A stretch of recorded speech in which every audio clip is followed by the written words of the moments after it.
गोपाल इत्यादि को कुछ भी करना पड़े किंतु उन्हें पढ़ाना अवश्य चाहिए। परा ओम परायै नमः, काम रूपा ओम काम रूपायै नमः, महाविद्या ओम महाविद्यायै नमः। अनेक नाम हैं मां सरस्वती के। वाणी, वीणावादिनी, पुस्तक धारिणी, शारदा, वागेश्वरी, वेद माता, शुक्लवर्णा, शुक्लांबरा या फिर श्वेत पद्मासना, ये सब विद्या देवी सरस्वती के ही नाम हैं। पुराण प्रमाणित करते हैं मां सरस्वती की उपासना करने से मंद बुद्धि, दुर्बुद्धि या किसी भी प्रकार का कलुष अपने आप में समाये संजोए बुद्धि है व्यक्ति की, तो मात्र इनकी आराधना से वो भी विद्वान बन सकता है। कहां ऐसी गारंटी मिल सकती है आपको? और ये सब हमारे श्रद्धालु देखिए हर्षोल्लास में झूमते, नाचते, गाते, ताली बजाते और कहीं साथ में अपनी धर्म ध्वजा लिए भी चल रहे हैं। और ये हमारे सुदूर अंचल से, बंगाल या आसाम से आए हुए यात्री लग रहे हैं। इधर महाराज जी विराजे हैं अपने रथ पर, वो भी इस शोभा यात्रा की शोभा बढ़ाने में भागीदार है। और ये वासंती और श्वेत पुष्पों से सुसज्जित रथ पर सवार ये हमारे आचार्यगण, ये भी दर्शन दे रहे हैं आज बसंत पंचमी के दिन अपने श्रद्धालुओं को। दोनों ओर भारी भीड़ एकत्रित है इन अखाड़ों की शोभा यात्रा देखने के लिए। बड़े भाग्य की एक ही प्राकट्य नहीं है सरस्वती का। सरस्वती के जहां तक हमारा टूटा फूटा अध्ययन है, 2 या 3 इनके प्राकट्य है और निश्चय ही उन सब में अंतर है। तो उनका भेद क्या है, ये हमारे दर्शकों के लिए थोड़ा सा आप अगर उन्हें कुछ बताएंगे, कहेंगे तो साथ साथ हमारा भी ज्ञानवर्धन हो जाएगा।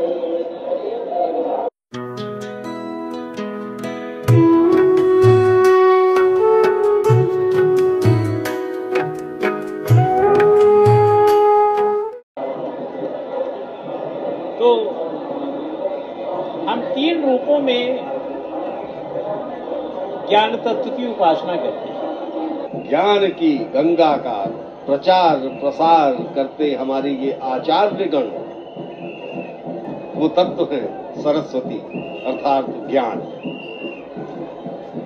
और तभी तो सरस्वती के जब हम जप की बात करते हैं स्नान ध्यान के बाद, तो ओम सरस्वती ओम सरस्वते नमः, महाभद्रा ओम महाभद्राय नमः, महामाया ओम महामायाय नमः, वरप्रदा ओम वरप्रदायाय नमः, श्रीप्रदा ओम श्रीप्रदायै नमः।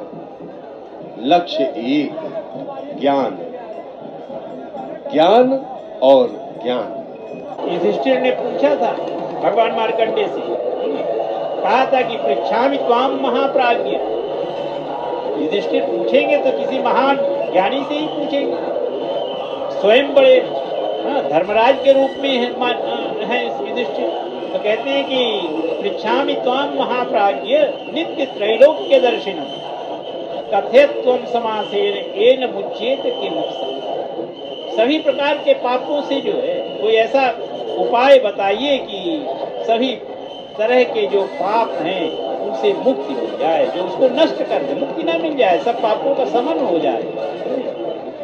तो उस पर भगवान मार्कंडेय जी ने कहा था कि नहीं, मुझे एक विशेष बात आपको बता दूं। हे राजन, एक चीज है, प्रयाग गमनम श्रेष्ठम नराणाम पुण्य। सबसे जो पुण्य कर्म है वह प्रयाग गमन है, प्रयाग जाना चाहिए। संपूर्ण भारत में प्राय सब जगह जो है, विशेष रूप से हमारे दक्षिण भारत में जीवन का जो जो जो सत्कर्म करने वाले हैं, जो तरह इष्ट कर्म में नित्य लगे रहते हैं, सबके मन में एक अभिलाषा होती है कि जीवन काल में प्रयाग और काशी की यात्रा है। उसका साक्षात प्रमाण इस समय स्क्रीन पर दिखाई दे रहा है। तो ये भगवान मार्कंडेय जी ने कहा था, प्रयाग गमनम श्रेष्ठम नराणाम पुण्य कर्म। अगर मनुष्यों प्राणियों का कोई पुण्य कर्म है तो वह प्रयाग गमन है, प्रयाग जाना है। इसीलिए संपूर्ण भारत में एक लहर सबके अंदर अंतःकरण में लहर उठी है कि चलिए कुंभ में महाकुंभ के अवसर पर अमृत स्नान करें। तो ये उन्होंने कहा था कि प्रयागम सर्वतीर्थेभ्य प्रवदन्त्यधिकम द्विजाः श्रवणात् तस्य तीर्थस्य नाम संकीर्तनादपि। केवल उस प्रयाग तीर्थ का नाम स्मरण करने से सभी प्रकार के जो दुष्कृत हैं उनका समन हो जाता है। तो केवल जो है भगवती गंगा में एक डुबकी लगाने से, क्योंकि 3 तरह के ऋण का तो तुरंत ही जो है समन हो जाता है। हमारे जीवन में हमें 3 तरह के देव ऋण से, ऋषि ऋण से और पितृ ऋण से हम सबको मुक्ति चाहिए। अर्थात जो हमने ये जीवन प्राप्त किया, ये देवताओं का अनुग्रह है। जो हमारे अंदर विद्या है, वस्तुतः ये हमारे ऋषियों की परंपरा है, ऋषियों की देन है। और हमारा जो नित्य नैमित्तिक कर्म है वो हम अपने पूर्वजों के अनुसार करते हैं। तो सबके ऋण से मुक्त होना, सबके ऋण के लिए हमें भगवती गंगा तर्पण का सुअवसर प्रदान करती है। ऐसा ये दृश्य हमारा वो सब प्रयास सार्थक कर रहे हैं, इस बात को प्रमाणित कर रहे हैं कि हमारा अभीष्ट पूर्ण हो रहा है। होना ही चाहिए और वो देखने को भी मिल रहा है। आज सुबह 3 बजे से यात्राओं की तैयारी हो गई थी और फिर उसके बाद एक एक कर अखाड़ों ने त्रिवेणी संगम में डुबकियां लगानी शुरू कर दी। और अब आप देख रहे हैं किस तरह से यहाँ पर बड़ी तादाद में विभिन्न अखाड़ों के साधु, संत, श्रद्धालु, गुरु, उनके अनुयायी सभी एक एक कर डुबकी लगा रहे हैं। आज सबसे महत्वपूर्ण जो चीज देखने को मिल रही है वो है अनुशासन। जितने लोगों को देख रहे हैं ये पूरी रात से यहाँ पर इस दृश्य का इंतजार कर रहे हैं। एक एक तस्वीर बड़ी कीमती हो जाती है। सालों साल तक ये तस्वीरें आपको भारतीय गौरवशाली परंपरा के दर्शन कराती है। को अपने कैमरों में कैद कर लेने का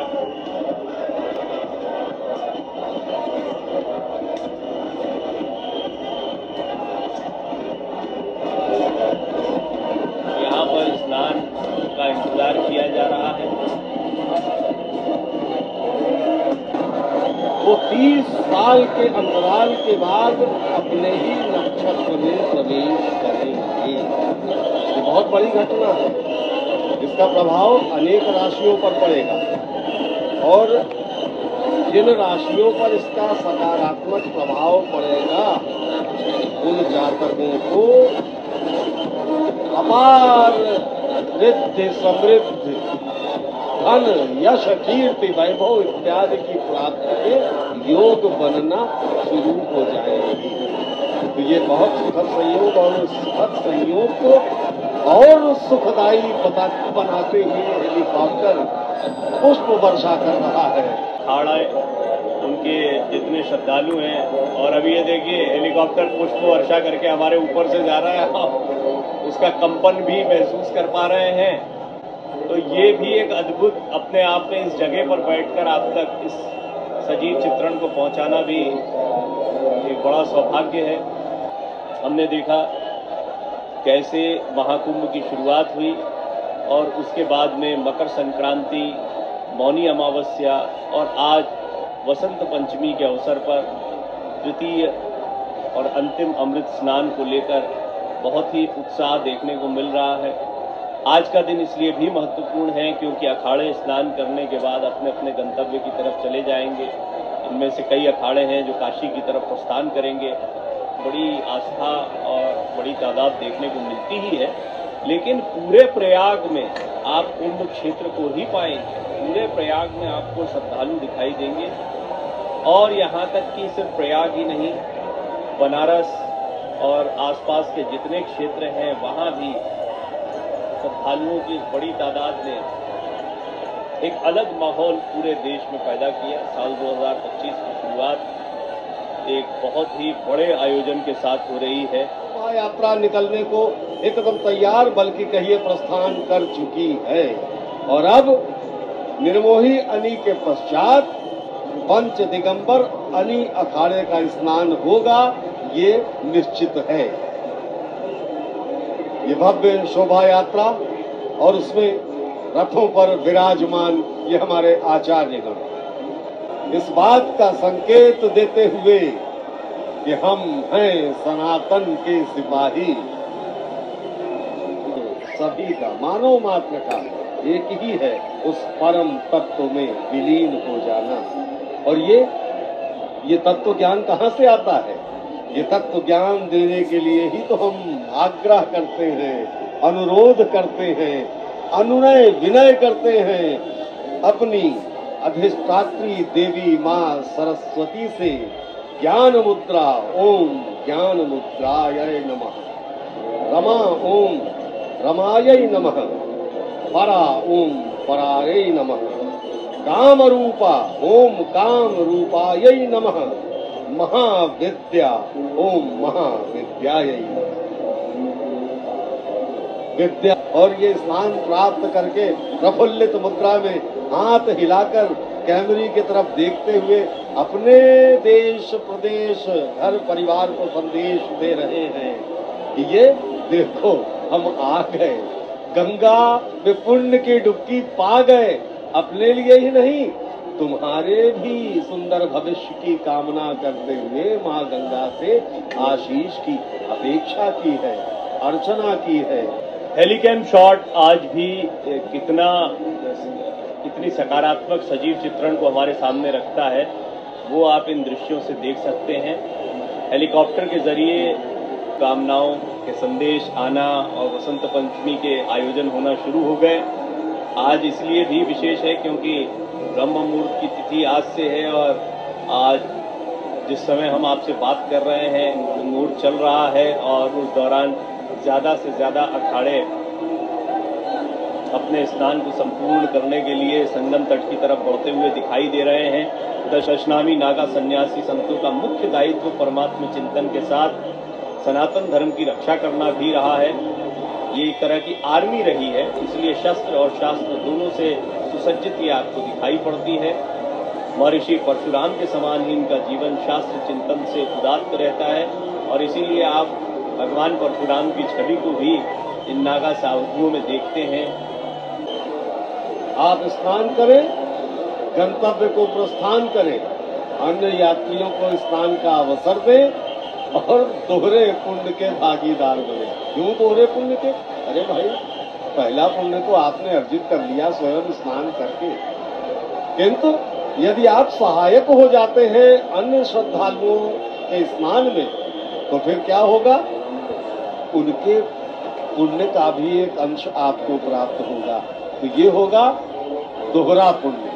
तो ये सब परम भाग्य की बात है। हम सब भी तो अधिकारी बन जा रहे हैं बार बार। ऊपर से हेलीकॉप्टर गुजरता है, हम लोगों पर भी पुष्प वर्षा हो जाती है।